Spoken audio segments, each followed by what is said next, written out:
And we're back with Peta and Katniss in our post-war victory interview. Katniss, how did you feel about the quarter quell when you heard that the previous victors from each district would be put against each other to fight again in the arena? At first I was shocked, but then I realized it was my job to protect Peta like he protected me in the first Hunger Games. I could never stop owing him, and I felt like this was part of my way of paying him back. And Peta? I immediately knew that I would be the male coming from District 12 because even if Haymitch got picked, I would volunteer to take his place because it was my job to protect Katniss. What was the scariest moment of the Hunger Games, Katniss? The scariest moment of the Hunger Games would have to be when Peta hit the electric fence and his heart stopped. Finnick was trying to revive him. Finnick, when he plugged his nose, I didn't know what he was doing. I thought he was trying to finish him off, but it turns out he just was trying to restart his heart. And Katniss, what was life like for you in District 12 before you moved into the Victor's Village? Life was hard. I lived with my sister Prim, my mom, and my sister Prim's cat who hated me. My father died in a mine explosion, and I had to hunt for the family to put food on the table. And why did the cat hate you? The cat hated me because when it was a kitten, I tried to drown it. And Peta, when did you first realize that you loved Katniss? In kindergarten, she sang in front of the whole class, and I immediately knew I loved her. And why did you give her the bread that day? I gave her the bread because one day she was looking through the garbage outside of our bakery, and my mother scolded her and sent her away. I burned the bread on purpose so that my mother would tell me to throw it away, but when I did, I gave it to Katniss instead.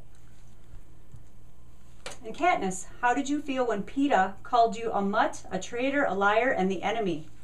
I felt really angry at him at first, like I wanted to scream at him, but then I felt partially responsible for not protecting him the way I wanted to.